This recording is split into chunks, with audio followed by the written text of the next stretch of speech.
High বন্ধুরা, তোমরা সবাই কেমন আছো? আশা করি ভীষণ ভালো আছো। আমিও ভালো আছি। আজ মঙ্গলবার, তো সকাল সকাল রান্নাবান্না সেরে স্নান করে চলে এসেছি সিদ্ধেশ্বরী মায়ের মন্দিরে। কেননা ফার্স্ট বিপত্তারিণী পুজো।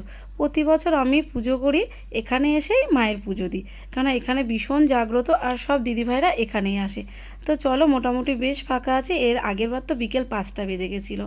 তো এখানে আমার আগে কয়েকটা দিদিভাই আছে, তো তারা পুজো করছে। আমি আর দিদিভাই দুজনে মিলে বসে আমরা ফুলমালা মিষ্টিটা গুছিয়ে নিই। চলো, তোমরা সঙ্গে থাকো।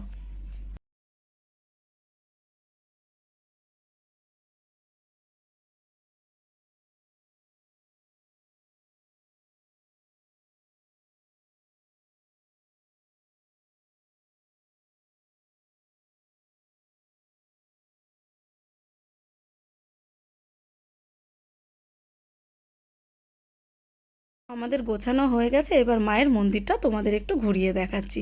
দেখো কত সুন্দর লাগছে, লাল ফুল দিয়ে এত ভালো লাগছে, পুরো লাল জবা দিয়ে মাকে সাজিয়ে রেখেছে। ওই যে পাশে দেখছো না বাসনের তাকটা, ওটা হয়েছে মায়ের ভোগের বাসন। কেন যখন বাৎসরিক পুজোটা হয় বিশাল বড় অনুষ্ঠান হয়। আর এই ঠাকুরমশাই কিন্তু বহু পুরনো ঠাকুরমশাই। চলো, আমাদের পুজো হয়ে গেছে কথা বলতে বলতে। এবার চলে এসেছি ব্রত কথা শোনার জন্য। হাতে ফুল নিয়ে নিয়েছি, নিয়ে বসে পড়েছি মায়ের কথা শোনার জন্য। কেন মেন হয়েছে ব্রত কথা শুনতে হবে। তো সবাই মিলে ব্রত কথা শোনা আমাদের হয়ে গেছে। এবার ঠাকুরমশাই আমাদের তাগা পরিয়ে দেবে। তো এক এক করে সব দিদিভাইরা রয়েছে, সবার মোটামুটি তাগা পরা হয়ে গেছে। আমিও তাগা নিয়ে বসে পড়েছি। এবার তাগাটা পরে তারপরে একটু বাইরের দিকে যাব। তো তার আগে একটু ঠাকুরের মন্দিরে আর একবার প্রণাম করে নিই। কেন যত মাকে দেখছি তত যেন ছেড়ে যেতে ইচ্ছা করছে না। আর ধূপকাঠি মোমবাতি তো ভেতরে দেখানো যাবে না, সেই কারণে আমাদের বাইরের দিকটা বন্দোবস্ত করেছে। তো এখানে আমি ধূপকাঠি মোমবাতি দেখিয়ে এবার বেরিয়ে যাব। বিকেল 4:30 বাজে, কেন অনেকটাই বেলা হয়ে গেছে।